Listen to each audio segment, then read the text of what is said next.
Hello commanders and welcome to the second episode of the launch of the Great War versus the Euro-Asian coalition. A reminder about what happened in the last episode. We declared war on Iraq because it is the gateway for the Mediterranean Sea, as we faced a lot of resistance with Italy. Some of you wanted me to show you how I forged the Great War with other players, their discussions, everything. This is Italy. He's a French player speaking in French. I told him, are we going into war? He said, I cannot let you go to the Mediterranean Sea. I told him, I can go there by force. He said, let me see how you are going there by force. And I told him, I destroyed you. And the last thing Italy said, you did not see anything yet. I do not know what is he talking about, but I am already bombarding his homeland cities, destroying his artillery there in Rome, and dude is heavily wrecked. Iraq has fallen. Now it's only a matter of time until I conquer the remaining cities of Iraq, but still here. Italy has elite railguns. From the notification, I destroyed one of his elite railguns with my 12th task force. I'm declaring one in Florence, another one north of Rome. I will show you more conversations later with Kazakhstan and the United States of America.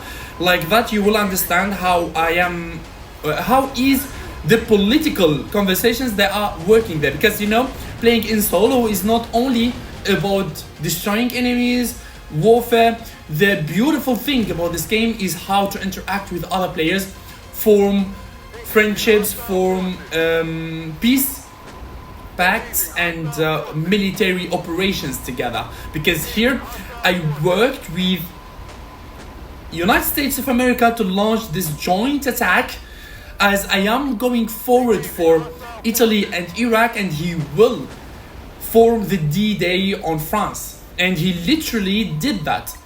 United States of America made the great sea invasion or land landing from the coast cities of Spain and United Kingdom that are under the reign of France.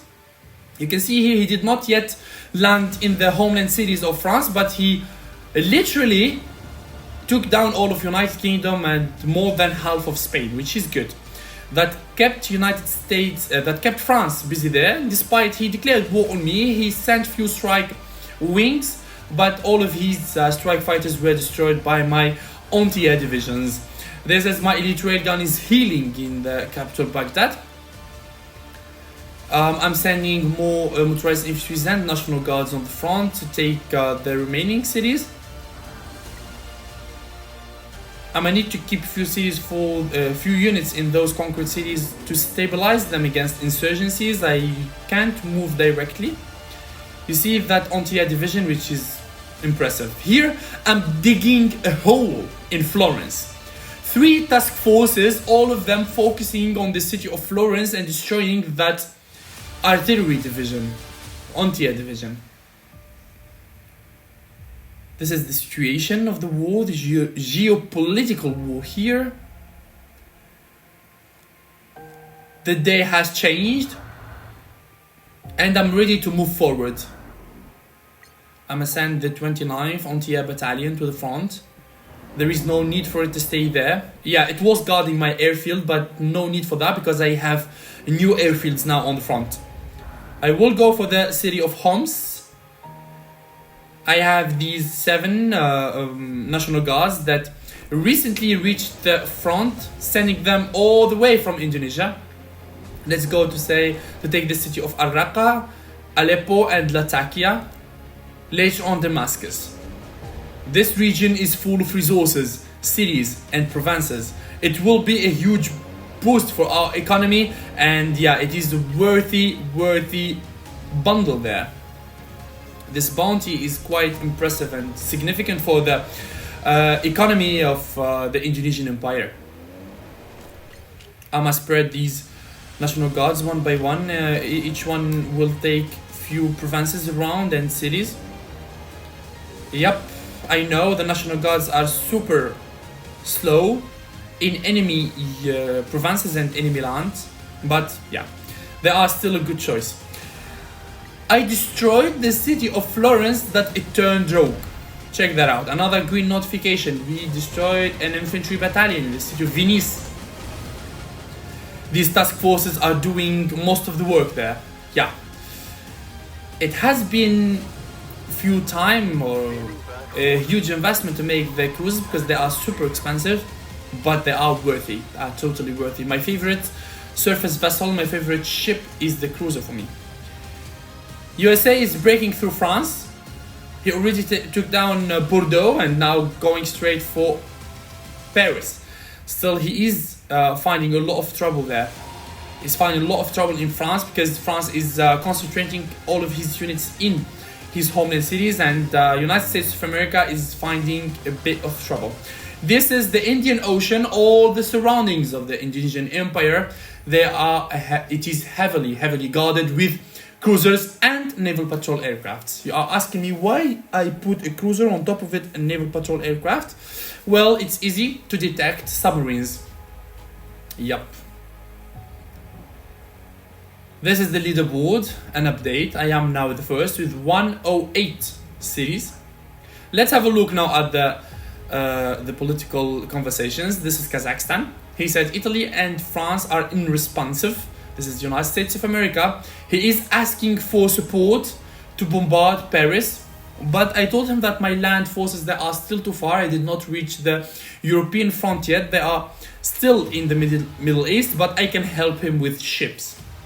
As I already burned down Italy, I can move to France now and lend him some assistance there. This is Kazakhstan, as I said. He is an ally of the Europeans. He only joined them because he was afraid they'd attack him. I kept a peace pact even before he joins the Europeans. He wanted me to keep Iraq intact. I do not attack Iraq, but that was out of question. I needed to attack Iraq in order to have a gateway to the Mediterranean Sea, as Iraq was used a base of operations by the Europeans, flying their strike fighters from the airfields and airports of Iraq. I cannot let Iraq intact. I had to attack him, which is out of question, as I said.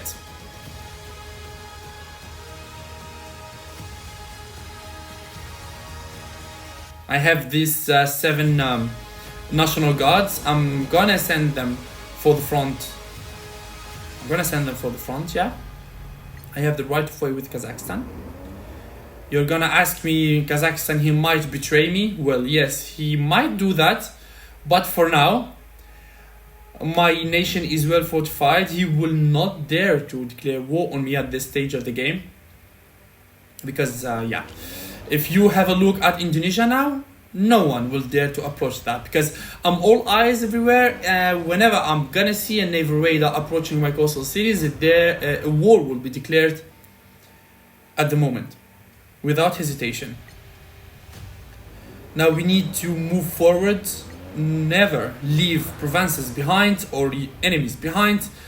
Gotta move fast to reach the European homeland cities. We are still too far from the win, around 400 points or 300 points for the solo win. A lot of things might change by then. I'm gonna need to keep being active, aggressive, destroying everything on my way. The Navy is bombarding all of the coastal cities and the naval bases around me to cripple all of the European economies and mobilization. This needs to be done without flaws, without mistakes. This is a hint, a small look about the defenses here in Indonesia.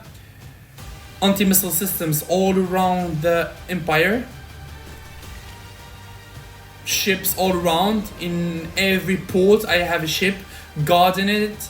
Naval patrol aircrafts all around. National Guards in the capital. We are good so far. We are super good so far. Thank you boys for watching today's episode. Let's meet again in the next one. See you guys and bye bye.